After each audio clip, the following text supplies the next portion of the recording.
यहाँ पे हम आज बात करने वाले हैं इलेक्ट्रोस्टैटिक्स का। तो इलेक्ट्रोस्टैटिक्स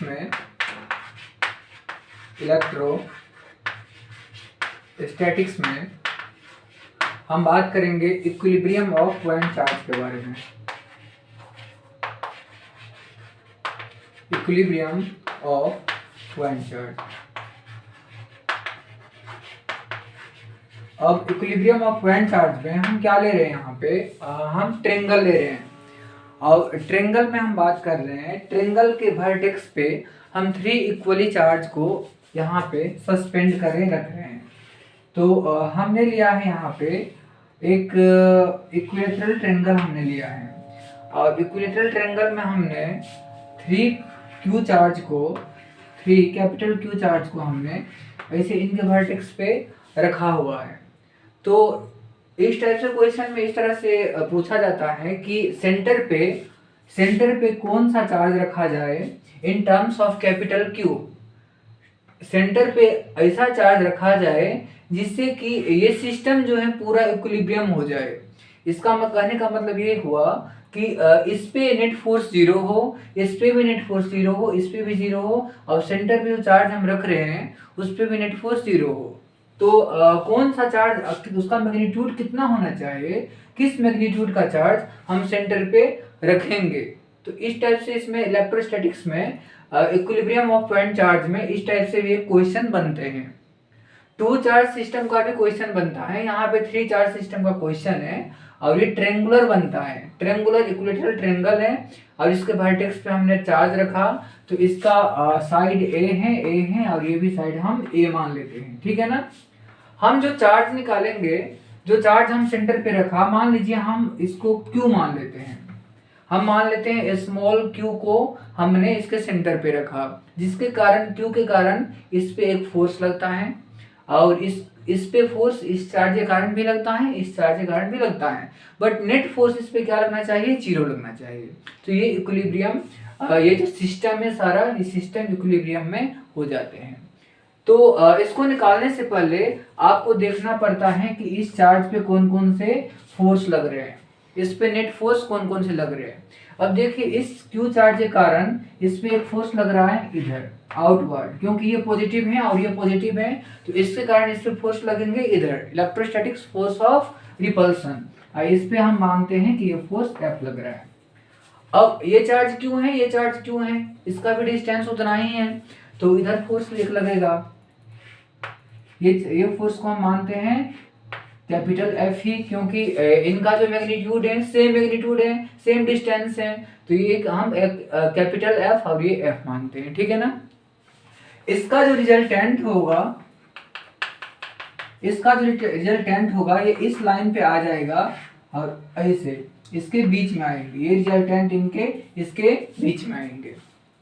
अब हम बात कर रहे हैं यहां से यहां तक का डिस्टेंस हम मान रहे हैं स्मॉल r, यहां से यहां तक का डिस्टेंस हम स्मॉल r मान रहे हैं।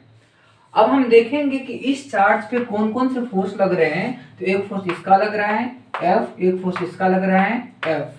तो नेट फोर्स इसका जो होता है वो कितना हो जाएगा, क्योंकि ये इक्विलेटरल ट्रेंगल है, इक्विलेटरल ट्रेंगल में हर एक एंगल 60 डिग्री का होता है, ये भी 60 डिग्री का होगा, तो ये भी 60 डिग्री का होगा।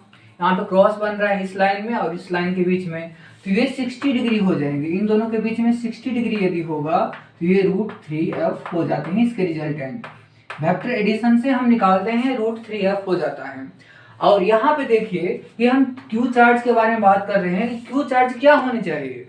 अब ये स्मॉल क्यू चार्ज इस पे रिपल्सन कर रहा है, स्मॉल क्यू चार्ज ये जो बिग क्यू चार्ज है इस पे रिपल्सन हो रहा है इसका कैपिटल क्यू चार्ज पे। तो हम इसको पॉजिटिव में नहीं ले सकते हैं, पॉजिटिव में लेंगे तो ये भी रिपल्सन, ये भी रिपल्सन, ये भी रिपल्सन, नेट फोर्स इस पे रिपल्सन हो जाएंगे, ये चार्ज यहाँ से भाग जाएंगे, तो इक्विलिब्रियम का तो यहाँ पे कंसेप्ट नहीं हो पाएगा। तो इस चार्ज को हमको निगेटिव में लेना पड़ेगा, जो भी लेंगे हम इस चार्ज को हम निगेटिव में लेंगे, ठीक है। अब निगेटिव में यदि हम ले रहे हैं तो इसके कारण जो इस पे फोर्स लगेगा वो लगेगा इधर, रेडियली इनवर्ड फोर्स यहाँ पे इधर लग रहा है, इधर फोर्स लगेगा, इधर फोर्स √3F, इधर फोर्स हम मानते हैं एफ डैश, ये फोर्स हम मानते हैं एफ डैश, यहाँ पे फोर्स लग रहा है। तो हम यहाँ से देख लेंगे कि √3F जो होगा, √3F जो होगा, यदि ये एफ डैश के बराबर हो जाते हैं तो नेट यहाँ पे फोर्स क्या लगेगा इस चार्ज पे, 0, और ये चार्ज इक्विलिब्रियम पे आ जाएगा। सेम इसमें भी होगा, इसमें भी होगा, सेम सब में सेम होगा, और ये सिस्टम इक्विलिब्रियम में हो जाएंगे। इस पे भी इसके कारण इधर फोर्स लगेगा, इसके कारण इधर फोर्स लगेगा, इसके कारण इधर फोर्स लगेगा। 120 डिग्री पे 3 फोर्स लग रहा है, तो यहाँ पे इक्विलिब्रियम पे ये चार्ज भी आ जाएंगे, स्मॉल चार्ज के, जिसको हमने रखा है। तो ये चारों चार्ज पे नेट फोर्स 0 लग रहा है, ये सिस्टम इक्विलिब्रियम में आ गया है। अब आगे हम बात करने वाले हैं कि √3F इक्वल टू एफ। अब आप एफ कैसे निकालेंगे? एफ निकालने के लिए ये और ये क्यू के बीच में डिस्टेंस ए है। हम जानते हैं कि इलेक्ट्रोस्टैटिक फोर्स होता है कि Q1 Q2 by R square. तो यहाँ पे हो जाएगा √3 के क्या है, electrostatic force constant, Q1 Q2 Q1 Q Q2 Q, तो ये हो जाएगा Q स्क्वायर, Q1 Q2, और नीचे में क्या हो जाएंगे R स्क्वायर, R के बदला में हम A स्क्वायर लिख देते हैं यहाँ पे। ठीक है, आगे हम देखेंगे एफ डैश। एफ डैश क्या हो जाएगा इस स्मॉल क्यू चार्ज में और कैपिटल क्यू चार्ज में जो फोर्स लगता है वो एफ डैश हो जाएंगे।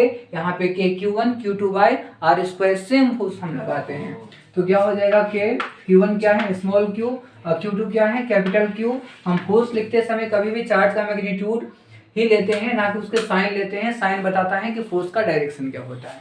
और नीचे में क्या हो जाएगा R square, R small r दिया हुआ है। अब हम यदि स्मॉल r को एक टर्म में लिख सकते हैं, यहाँ पे देखिए स्मॉल r को हम एक टर्म में कैसे लिखेंगे। यहाँ पे एक ट्रायंगल बनता आपको दिख रहा है, यहाँ पे 90 डिग्री का एक ट्रायंगल बनता दिख रहा है। अब इसमें क्या दिया हुआ है, यहाँ से यहाँ तक क्या है a है, और इसका a पार्ट हाफ है, तो ये a/2 हो जाएंगे। यहाँ से ये पॉइंट a/2 हो जाएगा। आपको क्या निकालना है, इस पॉइंट से सेंटर से यहाँ वर्टेक्स का जो लेंथ होता है, यहाँ पे हमने स्मॉल r माना है, स्मॉल r को आप एक टर्म में आपको निकालना है। तो आप यहाँ पे ये जानते हैं ये 60 डिग्री है पूरा एंगल, ये कितना हो जाएगा, ये 30 डिग्री एंगल हो जाएंगे। और ये 30 डिग्री एंगल हो जाएगा तो यहाँ पे आप cos थीटा लगा सकते हैं। cos थीटा लगा के आप स्मॉल r फाइंड आउट कर सकते हैं। तो यहाँ पे cos 30 डिग्री इक्वल टू क्या हो जाएगा, b बटा हाइपोटेनियस होता है, b बाय हाइपोटेनियस। b क्या है यहाँ पे, b है यहाँ पे a/2, b हो गया यहाँ पे, हाइपोटेनियस क्या हो गया यहाँ पे b बाय हाइपोटेनियस, यहाँ पे स्मॉल r है। cos 30 डिग्री का जो वैल्यू होता है √3/2 होता है, और यहाँ पे क्या हो जाएगा a/2r। ठीक है ना, 2 कैंसिल हो जाएगा, 2 कैंसिल हो जाएगा, r का जो वैल्यू होगा वो a/√3 हो जाएगा। तो हम जानते हैं कि r का जो वैल्यू होता है वो a/√3 ही होता है, a/√3 होता है यदि साइड का लेंथ a होता है। तो सेंटर से यहाँ पे वर्टेक्स का जो लेंथ होता है वो a/√3 होता है। अब हमको सिंपली r के जगह पे a/√3 यहाँ पे पुट करना है, तो √3 के क्यू स्क्वायर, नीचे में क्या है a स्क्वायर, और ये क्या हो जाएगा के स्मॉल क्यू कैपिटल क्यू, और नीचे में क्या है यहाँ पे स्मॉल r के जगह पे आप क्या पुट करेंगे a स्क्वायर, और नीचे में √3 का होल स्क्वायर। √3 का होल स्क्वायर क्या होगा 3 होगा, और ये 3 ऊपर में ऐसे चला जाएगा तो ऊपर में मल्टीप्लाई हो जाएगा। इतना तक तो क्लियर है। a स्क्वायर कैंसिल, k से k कैंसिल हो रहा है, और एक क्यू से एक कैपिटल क्यू यहाँ पे कैंसिल हो रहा है, और √3 से 3 भी कैंसिल हो रहा है, √3 यहाँ पे आप लिख सकते हैं। तो यहाँ पे क्या आ गया Q इक्वल टू आ गया यहाँ पे √3 स्मॉल q। तो यहाँ पे स्मॉल q का वैल्यू जो आता है वो Q by capital Q by √3। Small q का वैल्यू कैपिटल Q बाय √3 आ रहा है Q के टर्म में, कैपिटल Q के टर्म में। तो मतलब इसका मतलब ये हुआ कि आपको जो चार्ज लेना होगा सेंटर पे, ये Q बाय √3 लेना होगा। यदि आप वर्टेक्स पे चार्ज कैपिटल Q लिया है तो आपको सेंटर पे जो चार्ज रखना होगा वो Q/√3 को रखना होगा। बट आपको ध्यान देना होगा क्या, ये चार्ज जो होना चाहिए ये माइनस में होना चाहिए। ये चार्ज किस में होना चाहिए, माइनस में, क्योंकि तभी तो अट्रैक्शन हो पाएगा, नहीं तो रिपल्सन के कारण ऐसा पॉसिबल है, इक्विलिब्रियम बन ही नहीं पाएगा यहाँ पे। तो यहाँ पे आपको स्मॉल q का वैल्यू कितना आ गया, -Q/√3। तो यही हम देखे हैं कि पॉइंट चार्ज सिस्टम में हम ये ट्रेंगुलर फॉर्म में देखें, ये ट्रेंगल में भी बनता है और टू चार्ज सिस्टम में भी बनता है, ठीक है ना। Thank you.